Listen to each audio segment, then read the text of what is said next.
Hey, hello, hi, it's your home slice, Dammy Zane. What's good, people? It's your boy Venom in the building. Welcome to Unpicked, yo. Episode 6. Ooh. So how you been? How's your week been?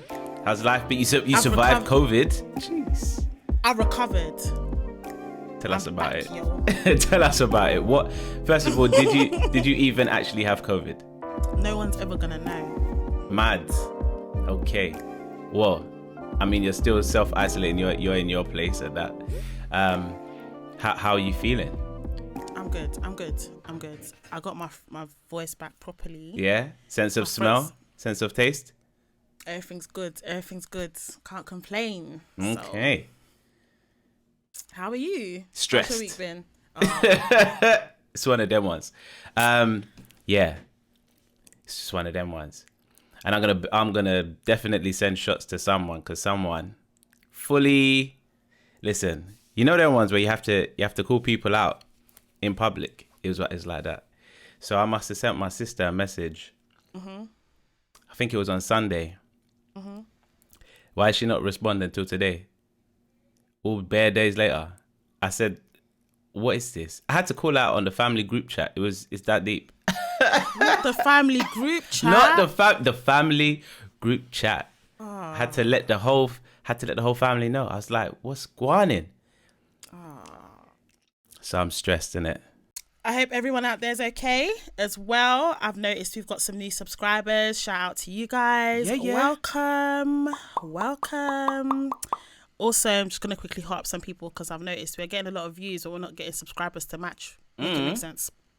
Make it make sense. Math ain't mathing, guys. It's not mathing. Like, we know the pod is lit, so just hit subscribe. Thank you. Is it costing you anyway? I don't even want to lecture people for too long, but like if you're watching the podcast and you're even watching up to half and you haven't hit subscribe, that's rude, Just saying. And if you're liking the reel and then you're not going to watch the YouTube episode, hey. Or the TikTok. You know? Anyway, hope everyone's good. We're coming up to Christmas. Yay. New Year. Yay. Christmas outfit on again. I only have one. So if you see this another time, understand cool. why I did it. I have one Christmas outfit. I don't do Christmas like that. Who has more than one outfit? More than one Christmas outfit? Well, some people are on this Christmas thing, like, Christmas tree, couple Christmas jumpers, Christmas PJs, Christmas decorations. That's not me. I got this one jumper. That's it. I ain't even got the tree yet. So, listen, yeah. I get the PJs and stuff, but more than one Christmas jumper. I don't even have one. Damn. Are you a tree? Are you like a Christmas decoration person? Are you into the tree and all that? I am. But can I be bothered? Lord. So this year, do you have a tree up? No. Damn. I know. And you know what? The other day I was like, I should put a tree up. But then I thought, who puts a tree up halfway through December? No, that's what I'm feeling to do. Christmas is next week. No, I know. Really? I'm getting, so actually I'm not even going to shout out no companies because no one ain't sponsored me. But there's a company that does like a miniature Christmas tree. Like it's a real one, but it's a baby. I was like, yeah, I'll buy that. And it comes with decoration already on it. It's literally like you buy it comes through the post, and it's ready, and it's a plant, but it's actually a Christmas tree. I was like, that sounds lit. I'm gonna get that. That does sound lit.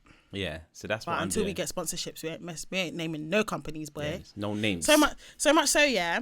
I got a little drink in here. I put it in here on purpose. Oh snap! So no one can see. Yeah, because until we get the sponsorships, you see it.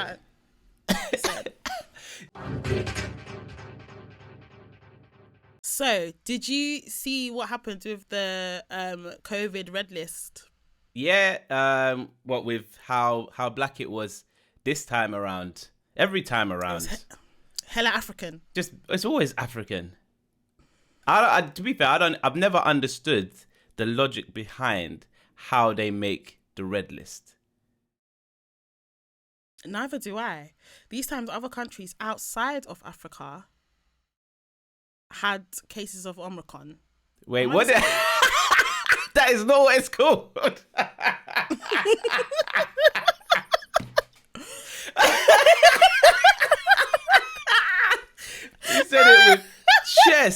Whoa, she said Megatron. What? What did you say?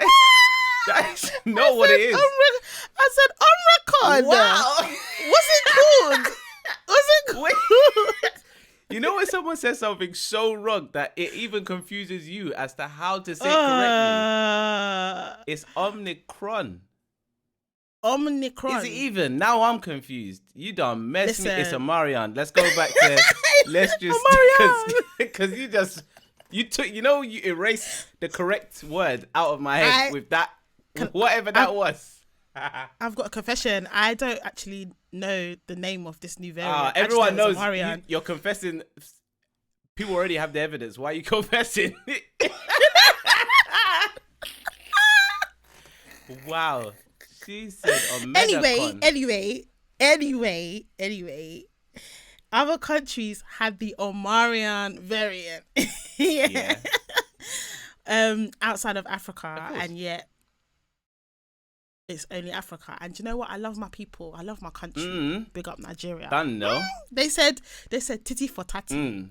They said, oh, you want to put us on red list. UK is on red list. That was the best response I've seen in this life. They said return to sender, government. They said return to sender. That was beautiful because that was the first. As soon as they put the UK on the red list, I was like, wow, just like that. And they didn't like it. They had to just. It didn't make. I tell you the only thing about that whole red list that don't make sense to me is just imagine, if you will, that I am the prime minister or whoever makes those particular decisions in the government.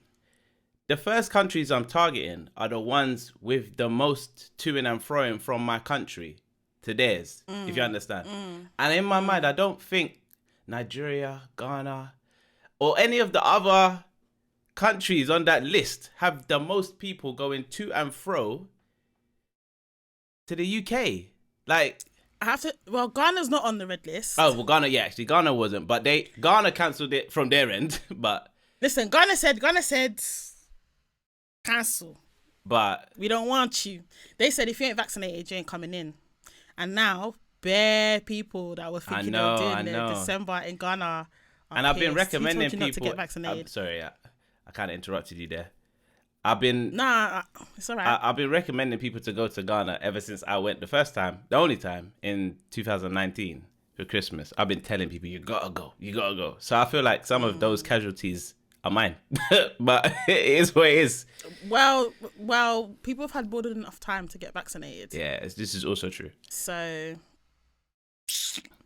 we knew eventually you need a COVID passport. Oh, yeah, 100%. So if you didn't go get vaccinated, now you can't go to Ghana. That's a lot. Wait. And yeah, Nigeria's done titty for tatty, so Dirty December is cancelled.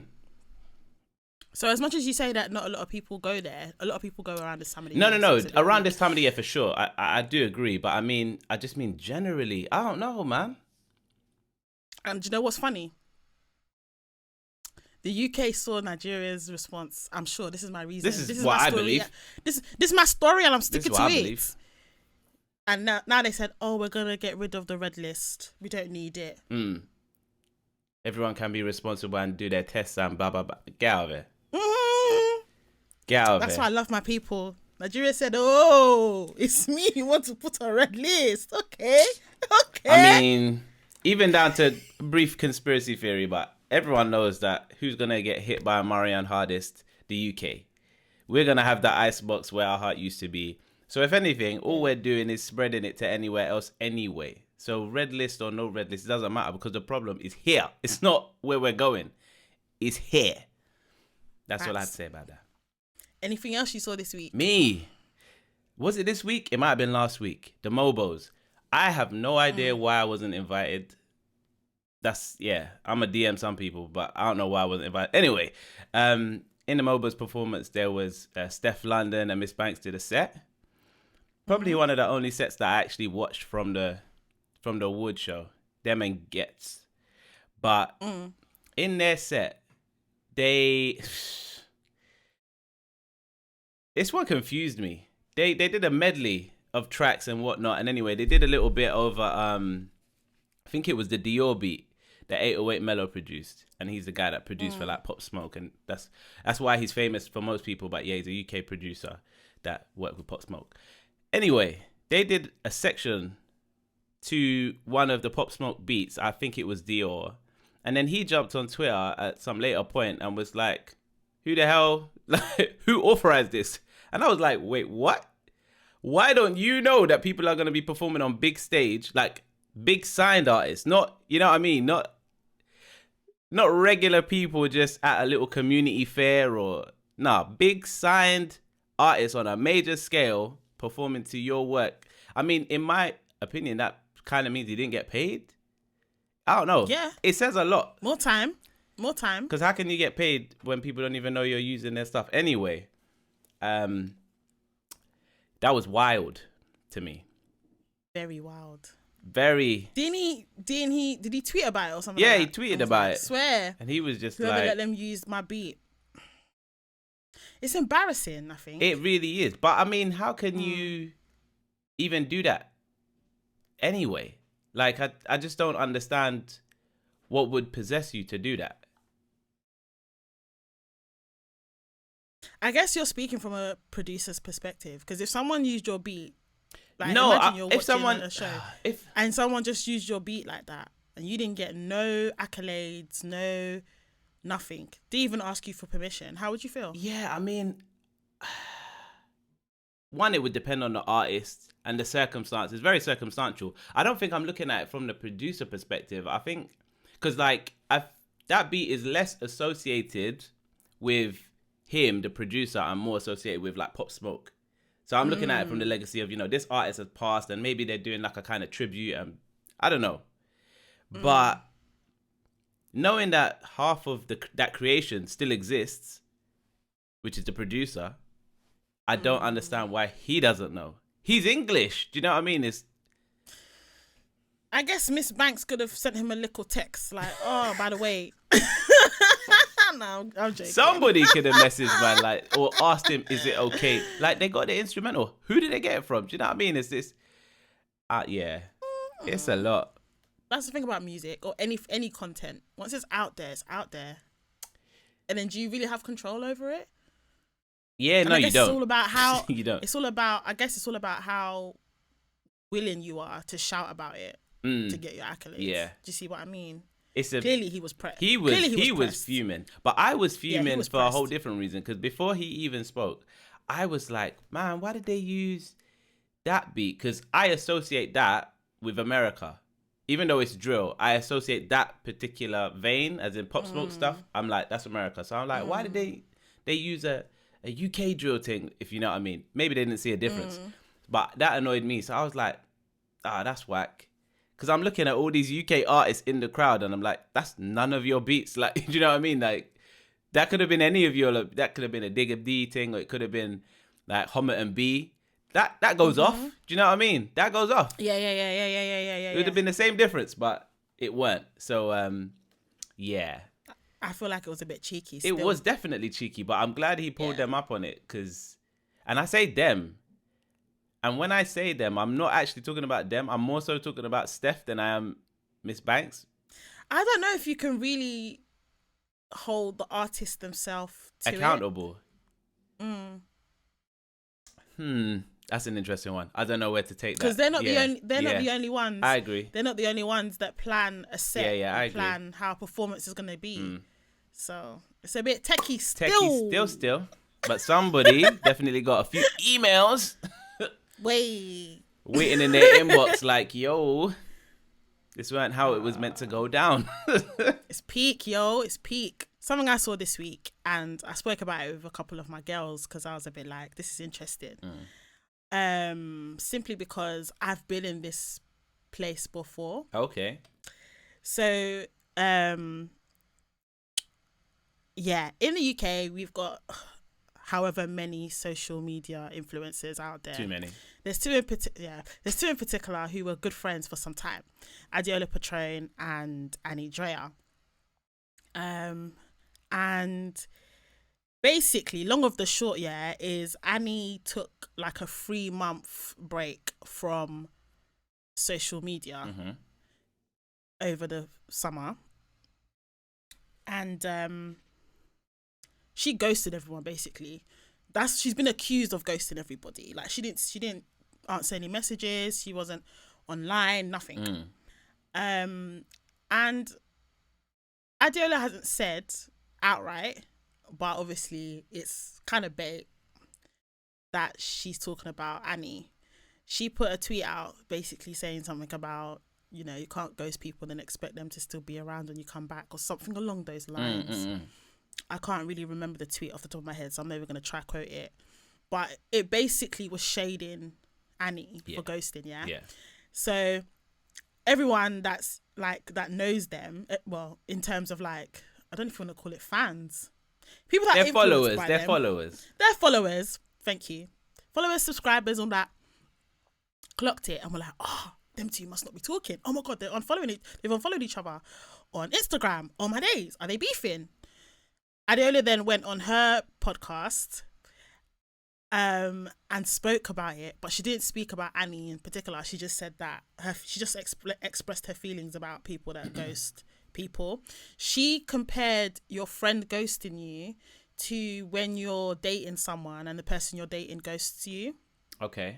And she was saying how, like, the person that is ghosted, if that's even a word, the ghostie end up having, like, the ghostie, they have anxiety because they're like, what did I do? This thing's still cool, all of that.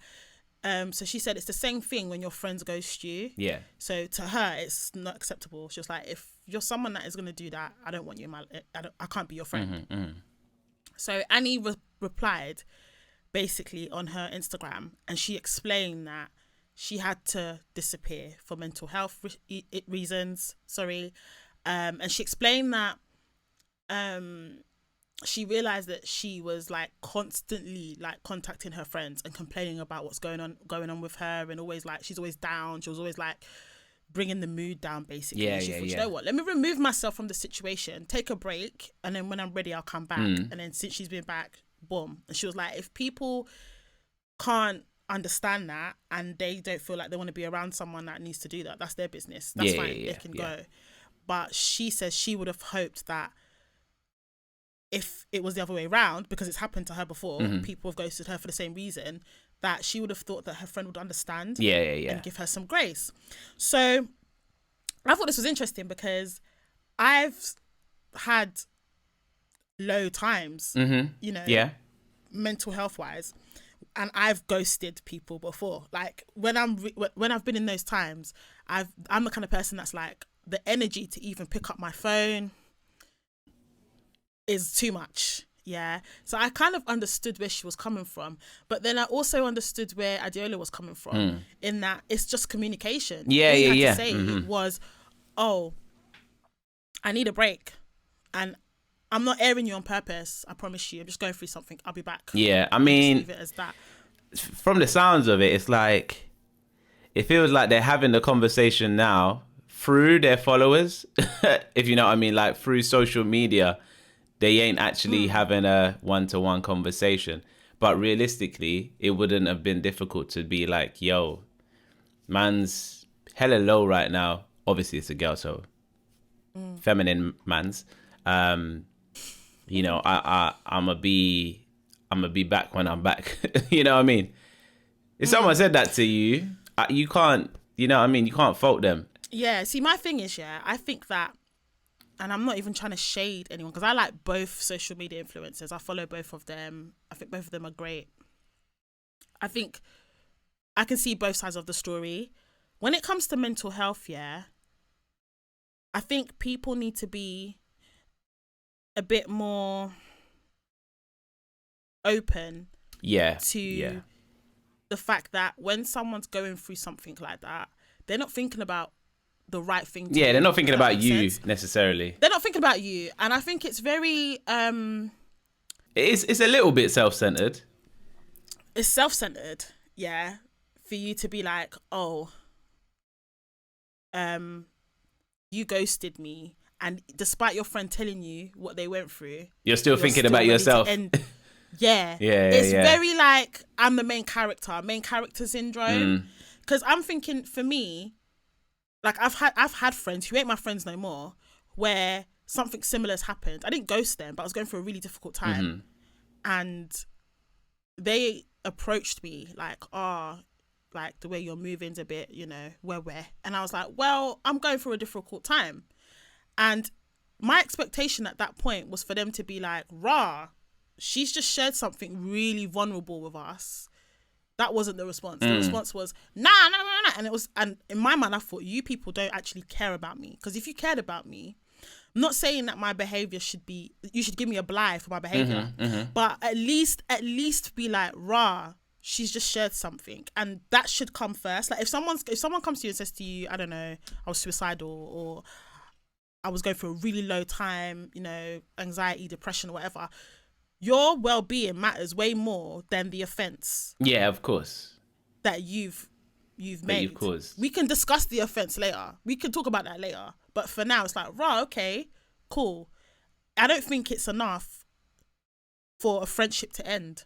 No, definitely. But on the flip side, I had a brethren of mine, who at a point in time, like we never been mad close, but we've been close enough, you know what I mean? And he just reached a point at time, and I don't even know how he got there, but he was like, yo, bro, I need to leave the country. For me, like, I just need to do some stuff. And it was proper, like, not out of character, but like just something you wouldn't expect, because he was in a long-term relationship. He weren't taking his partner with him, but he weren't breaking up with them. But it was just proper a bit mad. But he just said, and he's like, yeah, so like I'm going to be away, but I'm planning to come back, you know what I mean? And yada, yada, yada. And that's literally exactly what he did. And it worked out for him.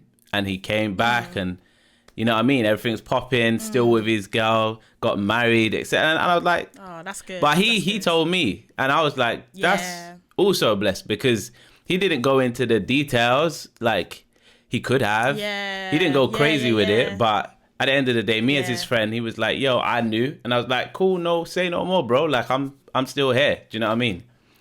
So, I mean, sometimes it's about whether or not you even feel comfortable. Because even when I think back to it, I didn't feel comfortable saying to the friends that I had at that time that, by the way, I was very much, I'd rather tell you after the fact. Because some friends really have main character syndrome. They feel that they're like, they want to know all the tea, and it's not because they want to know because they care about you. They want to know because they feel entitled to your information, stuff like that. I think that's the one. Or they belittle it. They belittle what you're going through. Yeah. So I think if you're in a friendship where you feel like you can be vulnerable and you can say that to someone, like, do you know what? I'm having a difficult time. I need a break. I need a time out.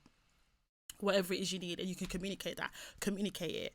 But I think it's very telling if someone's going through something and they can't even come to their friend and be like... I think it's harder though for girls, if I'm honest, because girls, like, as characters, they do want to know all the tea. Like, I think a guy can get away with telling a guy the bare minimum, and the guy that they told the bare minimum will accept it and be like, cool, say no more. More time. Whereas a girl, I think they're going to be like, yeah, confide.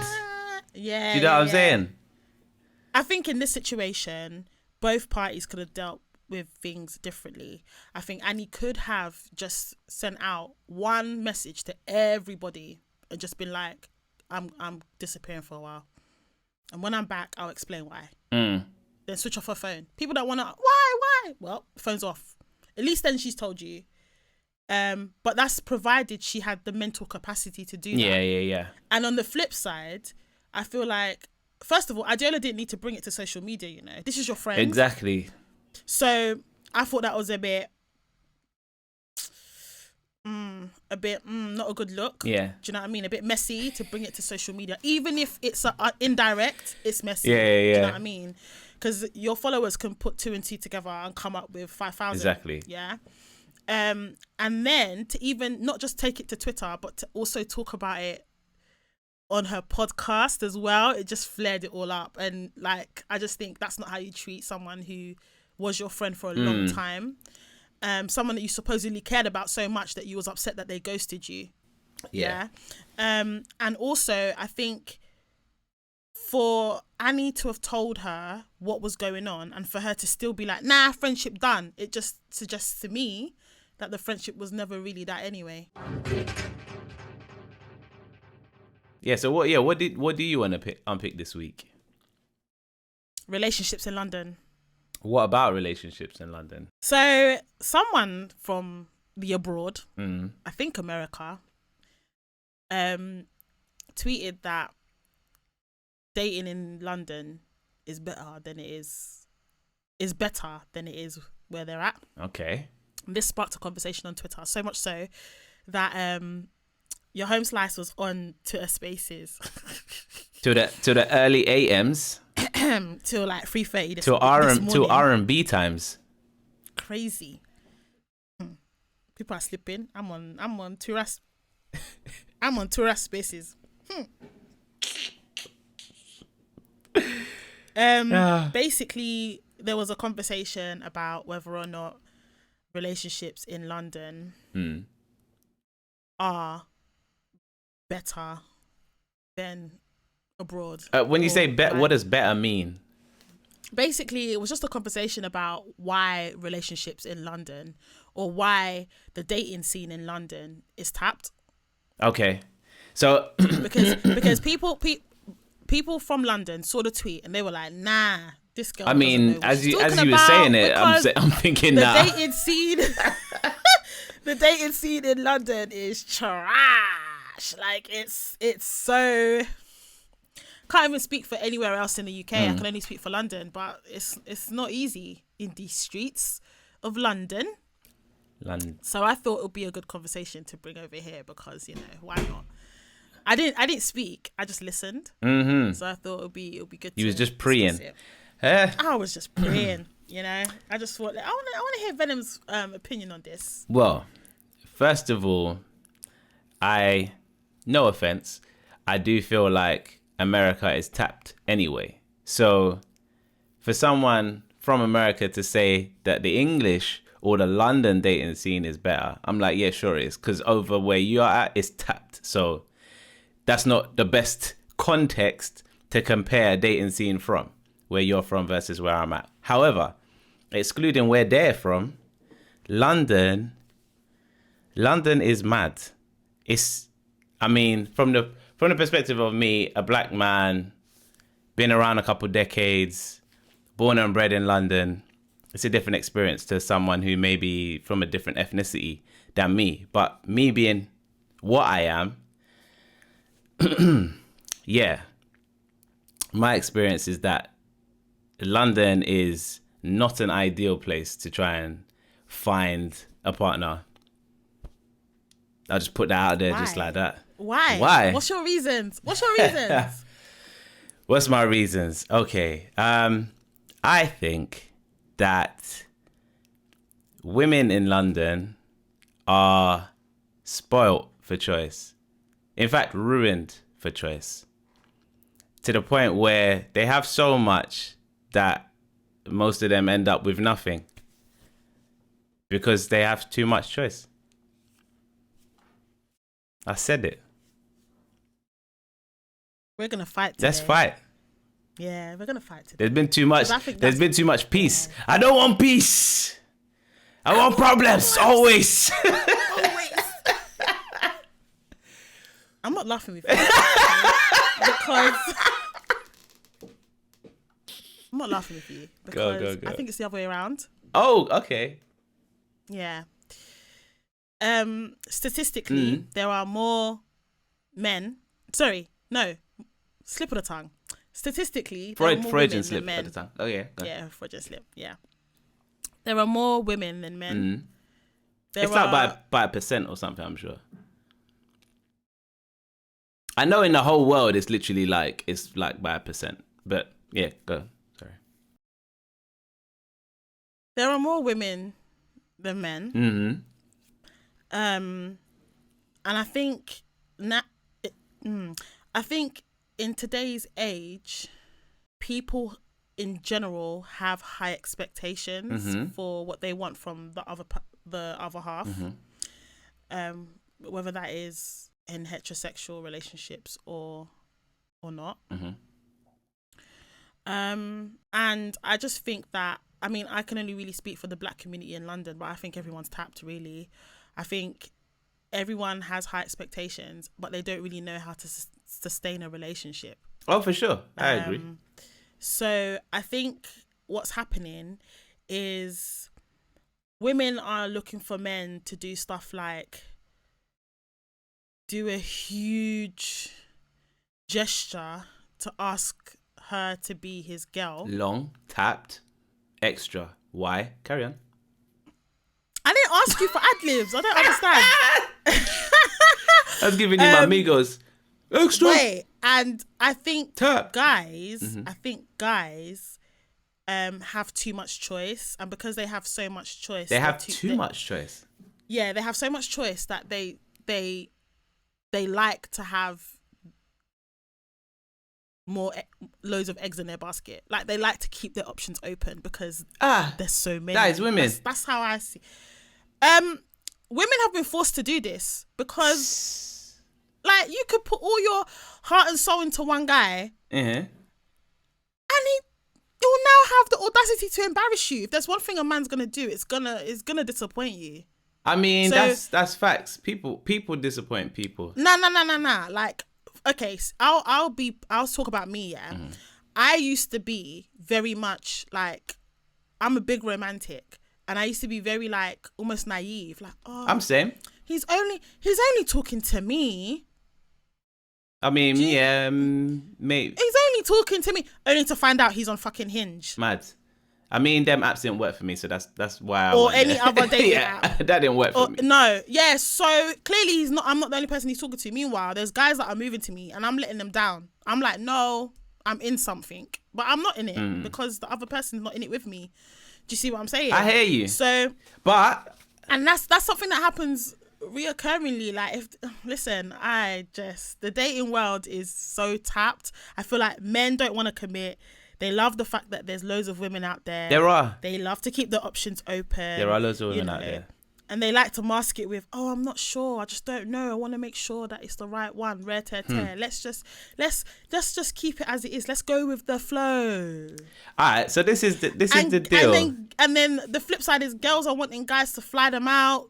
They are tapped. Order how many roses. Tapped. Do you know them, like, hotel room things where they, like, have bare rose petals and stuff, and they want the whole romantic thing. And that's not romance.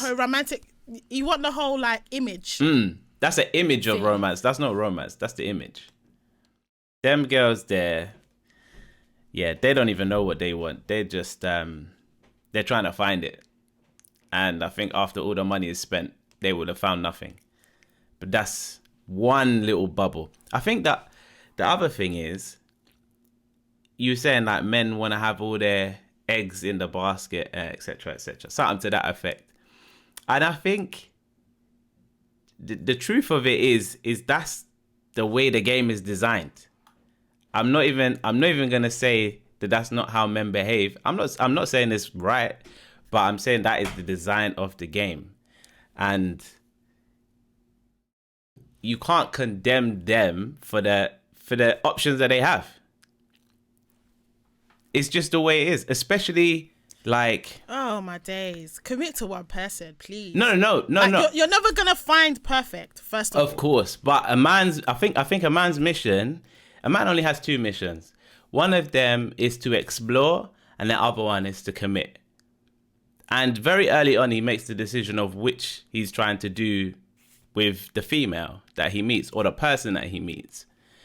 But I think, at least from my dating experience anyway, from like about age maybe 25, I was available. Like up until 25, I'll say outside of relationships, I was messing around with intention of messing around. And I've always been very clear in my intention. Like, yeah, I'm messing around. Like, if you're down to mess around, I'm your guy. If not, like, don't waste your time with me, because that's not what I'm about. I'm very much that way inclined. And I'd say from about 25 onwards, I was very much like, I'm available for like serious. I'll still mess around, but I'm available and I'm more so looking for serious. And so I'm judging dating in London and women in London from 25 plus, if you see what I mean. That window of me saying to the world, like, man's available, man's looking for something serious, if you know what I mean. So do you think, that I guess at some point, I want to say people have to make a conscious decision that actually I don't want to be in this single game anymore. Actually, right now, I want to find my full life. I want to find the person I want to spend the rest of my life with. Yeah, but that's where I clocked. That's where I clocked how tapped girls are. I was like, because do you know what is funny? Because I know so many tapped girls. Exactly. And their expectations are so high. They're mad.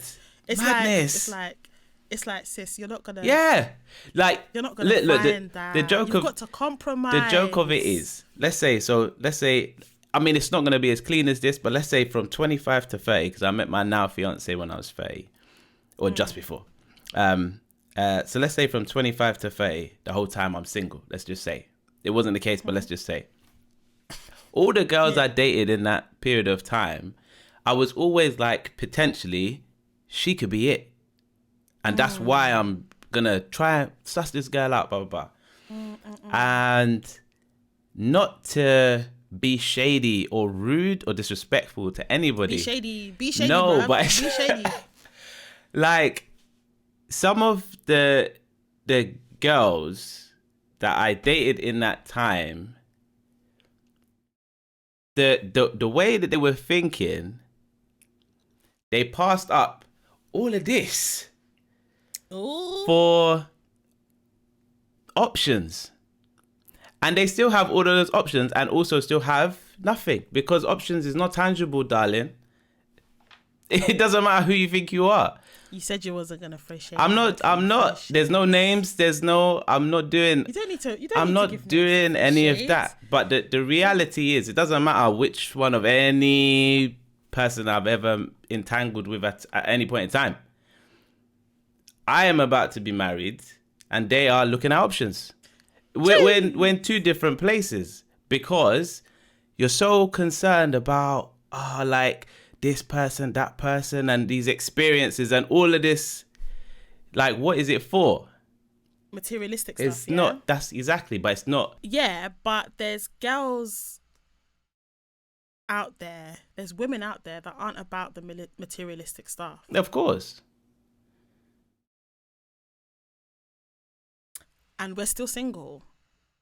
And you know what? It's a bit like, as a woman, you can't really want marriage too much. You can't be like, I'm looking for a relationship, I think. Because when you do that, it opens you up to be manipulated by the ones that aren't about that life. And then also, it makes you seem a bit desperate. I hear you. Or like, all you want is marriage. I think but not thinking about the bit in between. So I feel like as a woman, there's almost like you kind of have to be a bit coy about it. Like, you kind of have to hold your cards to your chest. You don't really want to say, this is what I actually want. I kind of disagree, but that's me personally. I'm not saying men think this way, but definitely I think this way, and this is how I was thinking. I was always looking for a woman who's sure of herself and has like a degree of clarity in her vision, because I'm trying to see what you're trying to see. So if you're not helping me see what you're seeing, I'm not going to fight you for it, if you know what I mean. Okay, I hear that. I get it. I feel like I say that all the time. I hear it. I get it. I get you, but I'm speaking as a woman, a black woman in London who is single, who is ready to settle down. But women don't hold the power.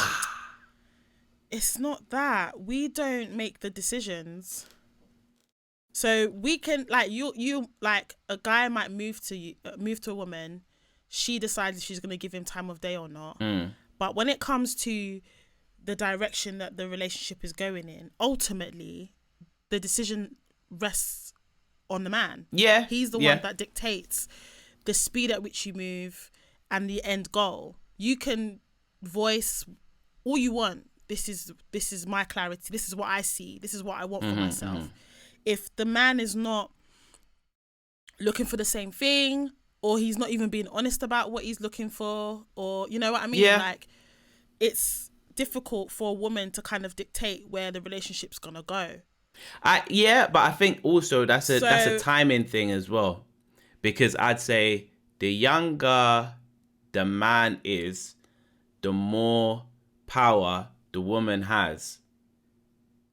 And then as they get older is where it changes the other way around. Because now, biologically, the man has more advantage. But the problem is, when women have most of the advantage, they're not, as much as what I've seen anyway, especially in terms of experience, they're not capitalizing on when they own the advantage. But the problem is, the younger guys, like, let's put it this way. When you was 25, that's when you said, oh, actually, I'm ready to leave this bachelor life behind. But for some men, they're well into their 30s and they're still living bachelor life. I hear you. So like, it's from a woman's perspective, it's really difficult for you to gauge. Yeah, where a man is really at. To gauge where he's at, especially when no one's really honest. So like I just said that I keep personally I keep my cards to my chest, and I feel like I've had to do that because I've tried the whole I'm gonna be upfront. This is what I want, and I've also tried. You see what I mean? It doesn't. I'm still not married. Yeah, I hear you. You see what I'm saying? So I've learnt that if you don't want to scare him, just keep your cards to your chest. To an extent, even if you really like the guy, you can't even let him know that you like him like that because you just don't know. You don't actually know his true intention. You don't know if he's just trying to play with you or not, or especially now that like I said, I can't remember what episode it was now, probably episode 4, I think. We were talking about relationships, and I said that people lie about what they want. And they present what you have with them and their feelings for you one way, and then before you know it, you've been in an entanglement for a whole year. I could never be me. Never. And the whole time you're thinking, oh, he's still trying to suss it, still trying to suss it. So what do you do as a woman? I'm gonna give him till X amount of time, and then I'm gonna bounce. I don't think you should give anybody any amount of time. You just need to have the real conversations. You just always need to have the conversations, man. But you can have real conversations, and those conversations you're still bamboozled. You're still like, what is?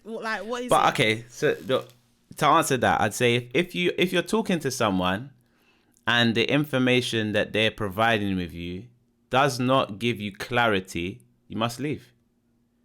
That cannot be your partner. Do you understand what I'm saying? Someone who's not giving you clarity, like you should be, every time you speak to someone who's gonna be your life partner, you should feel more enlightened or more understanding or more. It should just be more. You should, if you've spoken to them, you should be further along than where you were before. So if you've spoken to them and you've taken steps back in terms of your understanding, it's not there. Wherever you think it looks like, it's not there. It's true. Because, I mean, not even to go into past relationships, but I've definitely walked away from someone because they weren't giving clarity. And then they wanted to give clarity when I decided to walk. Exactly. Like, but you've done this before because I've walked before and you said, no. And then I came back and then you're still stringing along. So clearly we're not going anywhere. Yeah. You're just, you see what I'm saying? So no, I agree with you with that. Like, if you're not getting clarity, move. I just think that,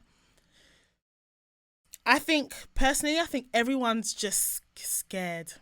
I think that's fine as well, man. I think everyone, I can't say everyone, but I think like the majority of people in London are scared. They are scared because it's for whatever it's reason. showing it. No, the reason is there's so much option that it's scary to pick the wrong one when there's all of this. Both ways, right? Yeah. There's Yeah, options. 'cause you was trying to say that girls have too much option. No. No. Guys have better options, but the thing Bare options.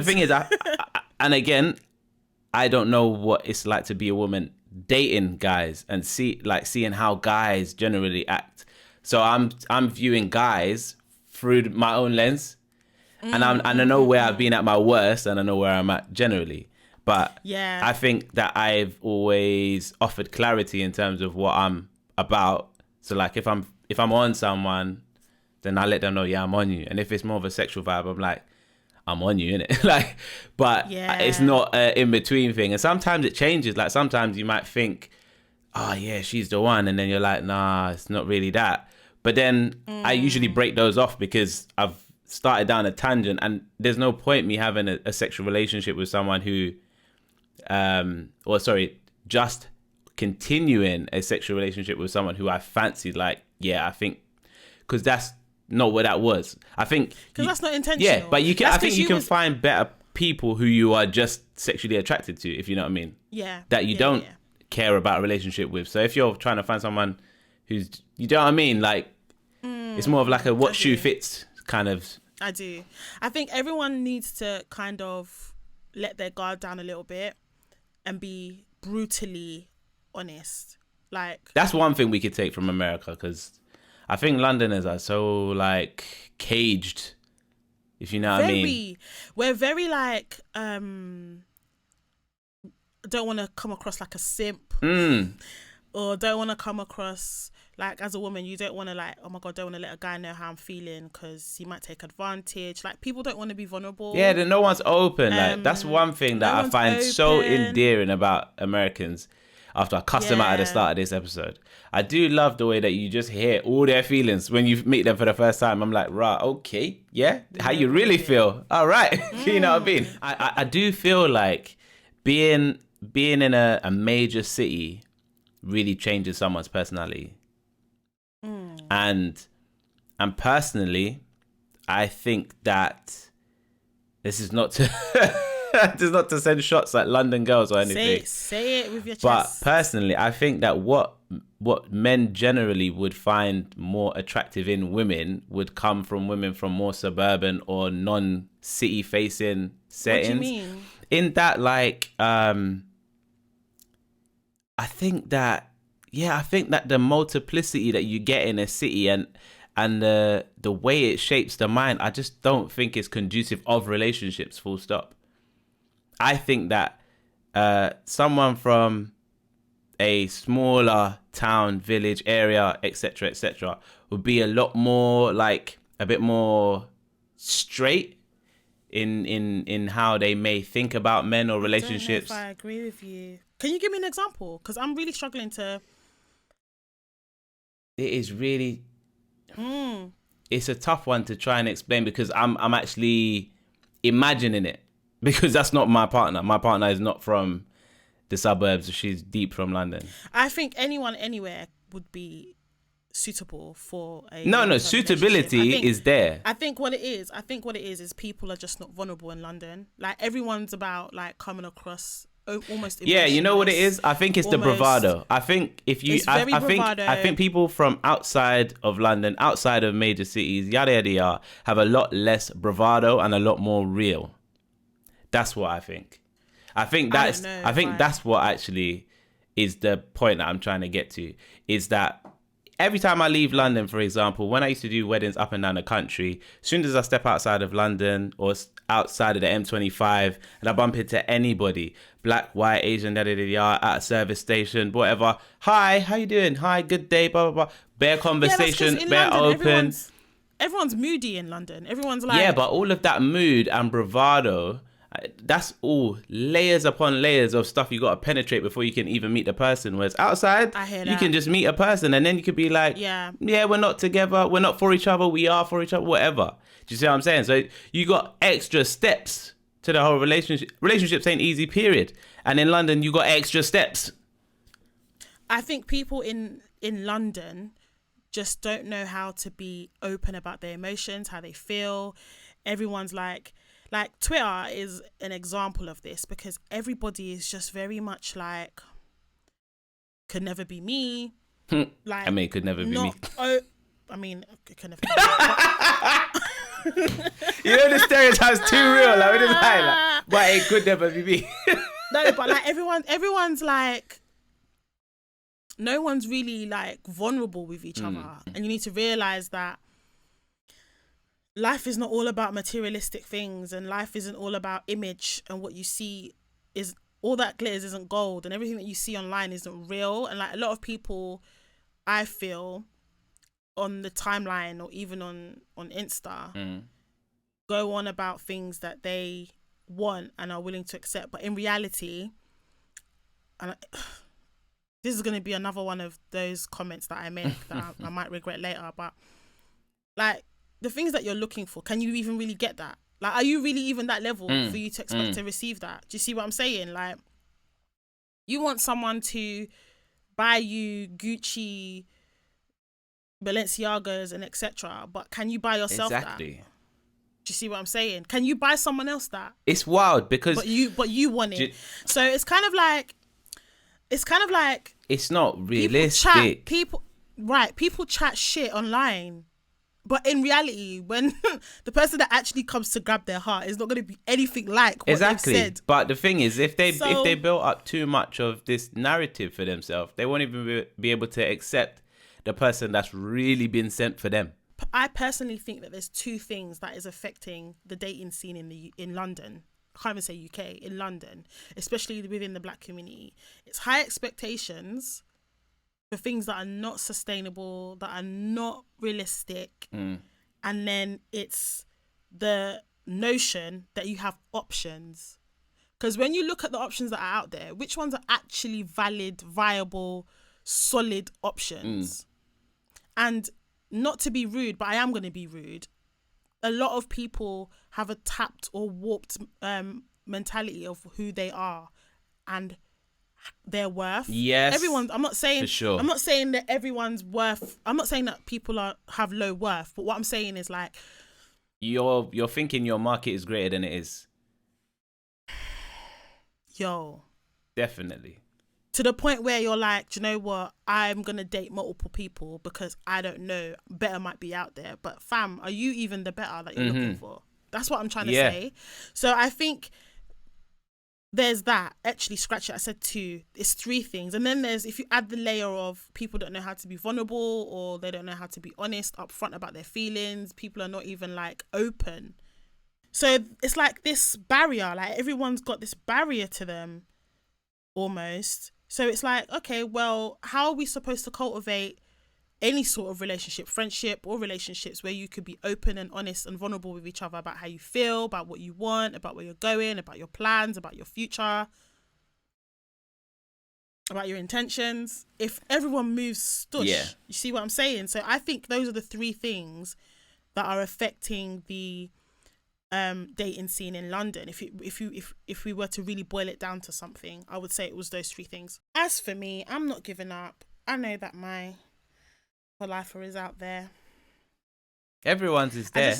Everyone's is there, but I just hope and pray that people don't miss their for lifer because they're doing tapped lifestyle. Okay, like yeah. Listen, it's lonely in these streets, you know. I'll say don't mess up your opportunity with someone serious or someone who's for you to impress your friends or to be available for them, because when they collect their someone and they leave you, do you know what? I just think that the only thing I'm gonna say about this is that people just need to be honest with themselves,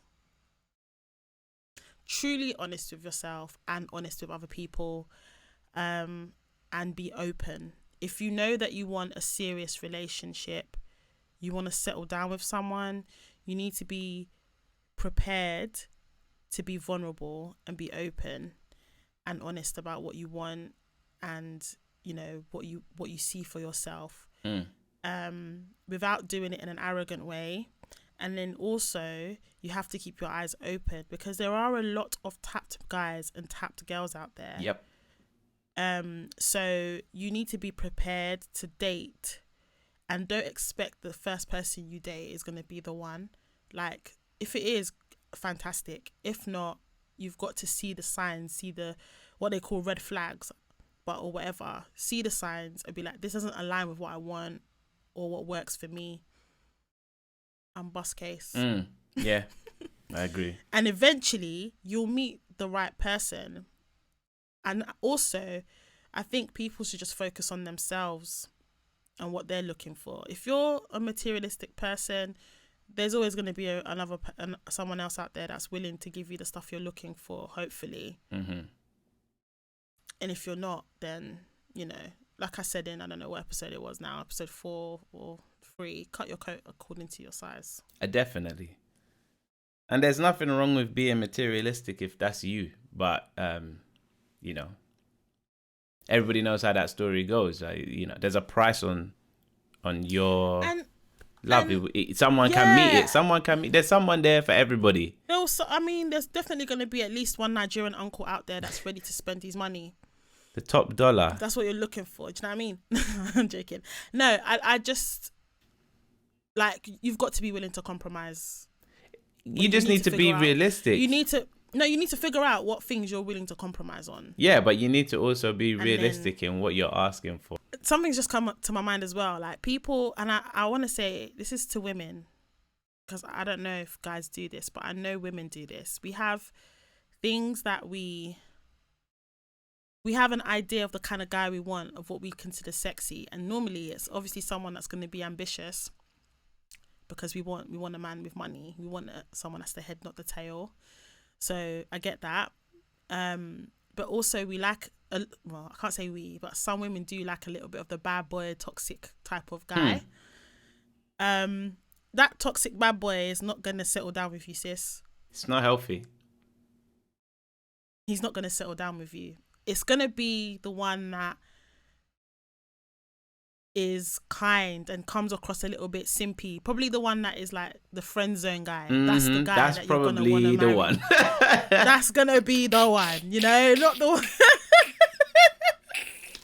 I'm just saying, because the guys that have the image down, they're not ready for what you're looking for. They're not. Everyone deserves love, man, but people just need to be realistic. Yeah, they do. And that's where we're going to end it, because time is up. Time been ticking for a long time. Where can we find you? Well, I can be found on TikTok now at Dami Zain, DAMIZAIN. Also on Instagram, Dami.Zain, same spelling, just a dot in the middle. And on Twitter, Dami Zain, at Dami Zain. Obviously, I'll link everything in the description, and you probably can see how everything is spelt on the screen. Boom. And you can find me at venom.com or on Instagram, venxm.music. And I'm also on TikTok, venomvids, venxm.vids. And that's it, yo. So until next time. Peace.